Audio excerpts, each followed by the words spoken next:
সংস্কৃত কক্ষাতে সকলকে স্বাগত জানাই। আমি সুরজিৎ রয়। আজকে তোমাদের যারা বিহার বিপিএসসি টায়ার 4 অথবা ইএমআরএস এর জন্য প্রস্তুতি নিচ্ছ, অথবা বিহার স্টেট বলো ঝাড়খণ্ডের জন্য প্রস্তুতি নিচ্ছ, তাদের জন্য আরও একটা নতুন সেট নিয়ে আলোচনা করতে চলেছি। এর পূর্বে আরও একটা সেট নিয়ে আলোচনা করেছি, চাইলে তোমরা ইউটিউবে সেটা দেখতে পারো। আর আমাদের যদি হোয়াটসঅ্যাপ গ্রুপে জয়েন করতে চাও, তাহলে ভিডিও ডেসক্রিপশানে আমি হোয়াটসঅ্যাপ গ্রুপের লিঙ্কটা দিয়ে রেখেছি, সেখানে গিয়ে তোমরা হোয়াটসঅ্যাপ গ্রুপে জয়েন করতে পারো। আর যদি কোনো প্রশ্ন থাকে সেখানেও তোমরা জিজ্ঞাসা করতে পারো। আর আমাদের অনলাইন ক্লাস কিন্তু খুব তাড়াতাড়ি শুরু করছি। পেড ক্লাস ইএমআরএস বা বিহার স্টেট বলো বা যারা টায়ার 4-এর জন্য প্রস্তুতি নিচ্ছ তাদেরও ক্লাস কিন্তু শুরু করে দিয়েছি। তোমরা যদি চাও ভালোভাবে প্রিপারেশান নিতে, তাহলে অবশ্যই এই নাম্বারে যোগাযোগ করতে পারো বা হোয়াটসঅ্যাপেও আমাদের জানাতে পারো। যাই হোক, তাহলে চলো শুরু করা যাক। দেখো, প্রথম প্রশ্নতে কি বলছে, যথাশক্তি শব্দ মে কौन सा समास है। দেখো, যথাশক্তি শব্দে কোন সমাস হয়েছে? যথাশক্তি হচ্ছে অব্যয়ীভাব সমাস। শক্তি অনতিক্রম্য যথাশক্তি, তাই এটা অব্যয়ীভাব সমাস, তাই সঠিক উত্তরটি হয়ে যাবে অপশান এ। নেক্সট, মহাভারতের তৃতীয় পর্ব কি মুচ্যতে। মহাভারতের তৃতীয় পর্ব কি মুচ্যতে? মহাভারতের তৃতীয় পর্বে কি পর্ব বলা হয়? দেখো, মহাভারতের প্রথম পর্ব আদি পর্ব, তারপর সভা পর্ব, আর তৃতীয় পর্ব কি আসলো? তাহলে বন পর্ব, তাই সঠিক উত্তরটি হয়ে যাবে অপশান সি, বন পর্ব। নেক্সট হচ্ছে 3 নম্বর প্রশ্নে কি বলছে, পিতু প্লাস ইচ্ছা, এখানে সন্ধি করতে বলেছে। আমরা কি জানি, অথবা আ ভিন্ন যদি অন্য স্বরবর্ণের পরে যদি বিসর্গ থাকে এবং তারপরেও যদি অথবা আ ভিন্ন অন্য স্বর থাকে, যেমন এখানে আছে হস্যুর পরে বিসর্গ রয়েছে, মানে নেই, ঠিক আছে, আর এখানেও ভিন্ন অন্য স্বর রয়েছে, তাই জন্য কি হবে, বিসর্গের স্থানে র হয়ে যাবে। তাহলে হয়ে গেল, বিসর্গের স্থানে র হলে তাহলে কি হয়ে গেল, পিতু, আর বিসর্গের স্থানে হচ্ছে র, তারপরে আছে হর্ষই, পিতুর ইচ্ছা, তাই সঠিক উত্তর কি হয়ে যাবে অপশান সি, পিতুর ইচ্ছা। নেক্সট 4 নম্বরে কি বলছে, প্রত্যাহার সূত্রানি কুতো আগতানি। আচ্ছা, প্রত্যাহার সূত্র কোথা থেকে এসছে? প্রত্যাহার সূত্র এসছে মাহেশ্বরের থেকে, তাই সঠিক উত্তরটি হয়ে যাবে মাহেশ্বরাত। তোমরা কতগুলো প্রশ্নের সঠিক উত্তর দিতে পারছো সেটা কিন্তু অবশ্যই কমেন্ট করে জানাবে। আর ভিডিওটা কেমন লাগছে বা কোন বিষয়ের উপর তোমরা প্রশ্ন উত্তর চাও বা কোন বিষয়ের উপর আমি তোমাদের পড়াতে পারি সেই বিষয়গুলো আমাকে জানাবে, তাহলে আমি তোমাদের কিন্তু লাইভ ক্লাসে সেই বিষয়গুলো পড়াতে পারি। যাই হোক, দেখে নাও 5 নম্বরে কি বলছে, তৈত্তিরীয় আরণ্যকস্য দশম প্রপাঠক বর্ততে। তৈত্তিরীয় আরণ্যকের দশম প্রপাঠক কি? দেখো, তৈত্তিরীয় আরণ্যকে সপ্তম, অষ্টম, নবম এই 3টে প্রপাঠক হচ্ছে বলা হয় তৈত্তিরীয় উপনিষদ, আর দশম প্রপাঠকটা হচ্ছে মহানারায়ণ উপনিষদ, তাই সঠিক উত্তরটি হয়ে যাবে মহানারায়ণ উপনিষদ, কেননা দশম প্রপাঠকের কথা জিজ্ঞাসা করেছে, তাই সঠিক উত্তরটি হয়ে গেল মহানারায়ণ উপনিষদ। নেক্সট হচ্ছে 6 নম্বরে কি বলছে, নীতি শতকের একটা লাইন তুলে দিয়েছে যে আপসু চ মহাশৈল শিলা সংঘাত কর্কশম ইতি সূক্ত কস্য বিলক্ষণম দোতয়তি। আচ্ছা, এই সূক্তটি কোথা থেকে পাওয়া গেছে? এটা হচ্ছে সজ্জনম পদ্ধতি, এখান থেকে নেওয়া হয়েছে, তাই সঠিক উত্তরটি হয়ে যাবে অপশান সি। নেক্সট 7 নম্বরে কি বলছে, শতকত্রয়ে পরিগণিতম বর্ততে। শতকত্রয়ের মধ্যে কোনটা রয়েছে? দেখো, ভর্তৃহরির 3টে রচনাকে একত্রে শতকত্রয় বলা হয়। ভর্তৃহরির রচনা কি? সিঙ্গার শতক, এটাও ভর্তৃহরির রচনা, এটাও শতকত্রয়ের মধ্যে পড়ছে।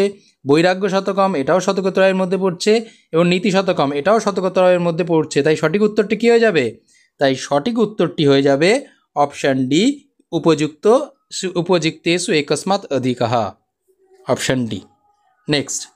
নেক্সট হচ্ছে 8 নম্বরে একটা ছন্দ করতে বলেছে, যে ছন্দ কি বলছে, পাতুম ন প্রথমং ব্যবস্যতি জলম যুষ্মাৎ। যাই হোক, তোমরা যদি এটা করে দেখো তাহলে এটি হবে হচ্ছে শার্দূল বিকৃত ছন্দ হয়ে যাবে। এটা আর করে দেখালাম না, তোমরা একবার দেখে নিতে পারো।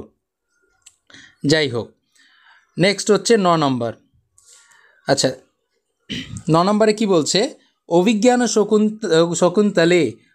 অভিজ্ঞান শকুন্তলম নাটকের একটা লাইন তুলে দিয়েছে, কি বলছে, আশঙ্কসে যদগ্নিং তদিদম স্পর্শক সমং রত্নম বচমিদম কস্য বর্ততে। এই উক্তিটি কার? বলছে যাকে আগুন বলে মনে করেছিলাম এখন সে দেখতে পাচ্ছি কি স্পর্শযোগ্য রত্ন। এই উক্তিটি কে করেছিল? এই উক্তিটি করেছিল দুষ্যন্ত। তাই সঠিক উত্তরটি হয়ে যাবে দুষ্যন্তস্য, অপশান সি। নেক্সট হচ্ছে 10 নম্বর। 10 নম্বর কী বলছে? পারভ্যতে ন খলু বিঘ্ন ভয়ে ন। এটাও নীতিশতক থেকে নেওয়া হয়েছে। মানে কি, যে কোন মানে 3 ধরনের ব্যক্তির কথা বলা হয়েছিল, যে যারা কি করছে, হচ্ছে নিচই ব্যক্তি, মধ্য ব্যক্তি এবং উত্তম ব্যক্তি। যারা মানে পারবে না বলে, বাধা আসবে বলে তারা শুরুই করে না কাজ, সেটা কোন ধরনের ব্যক্তি? সেটা হচ্ছে নিচু ব্যক্তি। তাই সঠিক উত্তরটি হয়ে যাবে অপশান এ, নিচই। ঠিক আছে। 11 নম্বর। 11 নম্বরে কী বলছে? অধোলিখিতেষু কস্য শব্দস্য যোগে তৃতীয়া বিভক্তি ভবতি। দেখো নিচের কোন শব্দযোগে তৃতীয়া বিভক্তি হয়? নিকষা শব্দযোগে নিকষা শব্দযোগে দ্বিতীয় বিভক্তি হয়, নম শব্দযোগে নম ষষ্ঠী স্বাহা এই সূত্র অনুসারে চতুর্থী বিভক্তি হয়, আর শাকম শব্দযোগে তৃতীয়া বিভক্তি হয়। তাই এখানে যেহেতু তৃতীয়া বিভক্তির কথা বলেছে, তাই সঠিক উত্তরটি হয়ে যাবে অপশান সি, তৃতীয়া শাকম। নেক্সট 12 নম্বর। 12 নম্বরে কী বলছে? নম ইত্যস্মিন যোগে কা বিভক্তি ভবতি। একটু আগেই বললাম নম শব্দযোগে চতুর্থী বিভক্তি হয়, তাই সঠিক উত্তরটি হয়ে যাবে কি? অপশান বি, চতুর্থী। সূত্রটা কি? নমো স্বস্তি স্বাহা সর্ধলম বসড় যোগাচ্চ। যাই হোক, আচ্ছা এরপরে আসছি 13 নম্বর। 13 নম্বরে কী বলছে? গীতানুসারেণ সম্মোহস্য কারণম কিম। গীতানুসারে সম্মোহের কারণ কি? সেটা হচ্ছে ক্রোধ। তাই সঠিক উত্তরটি হয়ে যাবে অপশান এ, ক্রোধা। নেক্সট 14 নম্বর। 14 নম্বরে কী বলছে? কুমার সম্ভবে মদন দহনম ইতি কথা কুত্র বর্ণিতা। কুমার সম্ভবে মদন দহন এই কথাটি বর্ণিত রয়েছে হচ্ছে তৃতীয় স্বর্গে। তাই সঠিক উত্তরটি হয়ে যাবে তৃতীয় স্বর্গ। 15 নম্বর। 15 নম্বরে কী বলছে? রাজশেখরস্য মতে সর্বশ্রেষ্ঠ নাটকম বর্ততে। রাজশেখরের মতে সর্বশ্রেষ্ঠ নাটক হচ্ছে স্বপ্ন বাসবদত্তম। ভাসের রচিত স্বপ্ন বাসবদত্তম নাটকটি রাজশেখর সর্বশ্রেষ্ঠ নাটক বলেছেন। তাই সঠিক উত্তরটি হয়ে যাবে অপশান সি। নেক্সট 16 নম্বর। 16 নম্বরে কী বলছে? মহাকাব্যং বিভক্তম বর্ততে। আচ্ছা, মহাকাব্য কিসে বিভক্ত? মহাকাব্য হচ্ছে স্বর্গে বিভক্ত। তাই সঠিক উত্তরটি হয়ে যাবে স্বর্গ। পরবর্তী প্রশ্নে যাওয়ার আগে একটু বলে রাখি, তোমরা যারা ইএমআরএসের জন্য প্রস্তুতি নিচ্ছ তাদের জন্য প্রতি সোমবার 8:30 থেকে ইউটিউবে লাইভ ক্লাস আমি শুরু করতে চলেছি। সেখানে প্রতিটা বিষয় এক একটা টপিক ওয়াইজ সেখানে আলোচনা করব এবং সেখানে প্রশ্ন উত্তর সমস্ত বিষয়টাই থাকবে। আর তোমরা যারা ইএমআরএসের পেড ক্লাসে জয়েন করতে চাও তারাও নিচে দেওয়া এই নাম্বারে যোগাযোগ করতে পারো। আমাদের ক্লাস কিন্তু 1-2 সপ্তাহের মধ্যেই শুরু হতে চলেছে। খুব তাড়াতাড়ি কিন্তু ইএমআরএসের পরীক্ষা কিন্তু হবে। তাই জন্য তোমাদের কিন্তু খুবই ভালো একটা প্রিপারেশান রাখতে হবে, কারণ সুযোগ বারবার পাবে না। যত দিন যাবে তত কম্পিটিশান বাড়বে, তত পরীক্ষা হার্ড হবে। তাই যতটা পারবে এখন ভালো করে প্রিপারেশান নেওয়া শুরু করো। এছাড়া যারা বিহার স্টেট পরীক্ষায় পাশ করে আছো, টায়ার 4-এর জন্য প্রিপারেশান নিচ্ছ, তারা যদি মনে করো সম্পূর্ণ ভালোভাবে প্রিপারেশান নিতে চাও, এই লাস্ট 2 থেকে 3 মাস রয়েছে সুযোগ। এই সুযোগে ভালোভাবে যদি প্রিপারেশান নিতে চাও তাহলে নিচে দেওয়া এই নাম্বারে যোগাযোগ করতে পারো। চলো দেখা যাক 17 নম্বরে। বলছে ন বা ইত্যর্থ অব্যয় সংজ্ঞা বর্ততে। আচ্ছা, ন বেতি বিভাষা, ন বা ইতি বিভাষা। তাই সঠিক উত্তরটি হয়ে যাবে বিভাষা সংজ্ঞা। নেক্সট 18 নম্বর। 18 নম্বরে কী বলছে? কুমার সম্ভবস্য প্রতিনায়ক কাহা। কুমার সম্ভবের প্রতিনায়ক কে? কুমার সম্ভবের প্রতিনায়ক হচ্ছে তারকাসুর। তাই সঠিক উত্তরটি হয়ে যাবে অপশান এ, তারকাসুর। নেক্সট 19 নম্বর। 19 নম্বরে কী বলছে? রাবণবধস্য নামান্তরম বর্ততে। রাবণবধের নামান্তর কি? হচ্ছে ভট্টিকাব্য। তাই সঠিক উত্তরটি হয়ে যাবে অপশান এ। কতগুলো প্রশ্নের সঠিক উত্তর দিতে পারছো তা অবশ্যই কমেন্ট করে জানাবে। আর যদি কোনো প্রশ্নে তোমাদের মনে হয় ভুল হয়েছে বা বুঝতে অসুবিধা হচ্ছে, সেটাও কিন্তু অবশ্যই কমেন্ট করে জানাবে। পরবর্তী ভিডিওতে সেইগুলো নিয়ে আলোচনা আমি করব। নেক্সট 20 নম্বর। 20 নম্বরে কী বলছে? শিশুপাল বধ প্রণীত মাঘস্য পিতামহ কা। মাঘের পিতামহ কে? মাঘের পিতামহ হচ্ছে সুপ্রমদেব। তাই সুপ্রমদেব। তাই সঠিক উত্তরটি হয়ে যাবে অপশান এ, সুপ্রমদেব। নেক্সট 21 নম্বর। 21 নম্বরে দেখো কি বলছে? অভিজ্ঞান শকুন্তলে উচ্চার্পিনী খলু মহতাং প্রার্থনা বচনম ইদম কস্য বর্ততে। অভিজ্ঞান শকুন্তলম থেকে দিয়েছে। এখানে একটা তোমাদের লাইন তুলে দিয়েছে, এটি কার উক্তি? এটি হচ্ছে মাতলির উক্তি, তাই সঠিক উত্তরটি হয়ে যাবে অপশান এ। নেক্সট হচ্ছে 22 নম্বর। 22 নম্বর কী বলছে? মহাভারতস্য কস্মিন পর্বাণি শ্রীকৃষ্ণেন অর্জুন উপদিষ্টম। মহাভারতের কোন পর্বে শ্রীকৃষ্ণ অর্জুনকে উপদেশ দিয়েছিল? সেটা কোন পর্বে? ভীষ্ম পর্বে। গীতাতে উপদেশ দিয়েছিল 25 থেকে 42তম অধ্যায়, তাই তো? এই টোটাল 18টি অধ্যায়ে শ্রীকৃষ্ণ অর্জুনকে উপদেশ দিয়েছিল, তাই সঠিক উত্তরটি হয়ে যাবে অপশান, আচ্ছা এখানে একটু অপশানের গণ্ডগোল হয়ে গেছে, যাই হোক ভীষ্ম পর্ব হয়ে যাবে। Next 23 number. 23 নম্বরে কী বলছে? ভজন্যন্য মন্যস জ্ঞাত্বা ভূতাদি মন্তব্যম শুক্তিরিয়ম কুত্র বর্ণিতা। এই শুক্তিটি কোথা থেকে নেওয়া হয়েছে? এই শুক্তিটি অ্যাকচুয়ালি গীতা থেকে নেওয়া হয়েছে, তাই যেহেতু এটা ভীষ্ম পর্বেরও অন্তর্গত, মহাভারতেরও অন্তর্গত, গীতারও অন্তর্গত, তাই এটা উপযুক্ত একস্মাৎ অধিকঃ বলা যেতে পারে।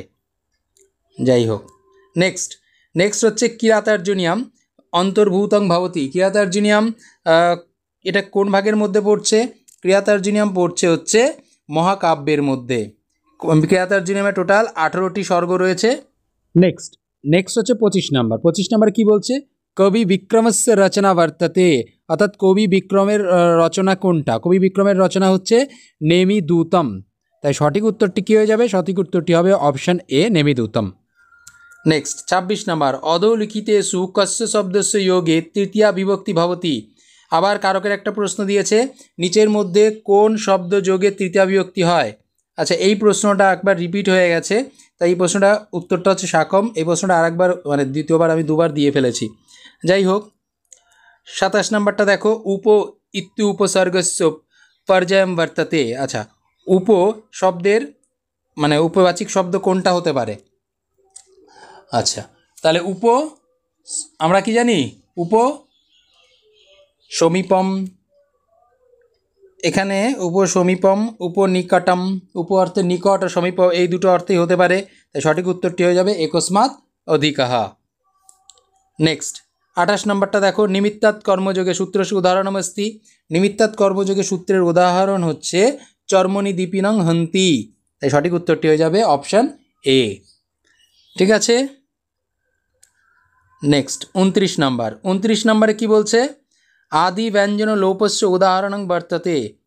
আদি ব্যঞ্জন লোপের উদাহরণ কোনটি?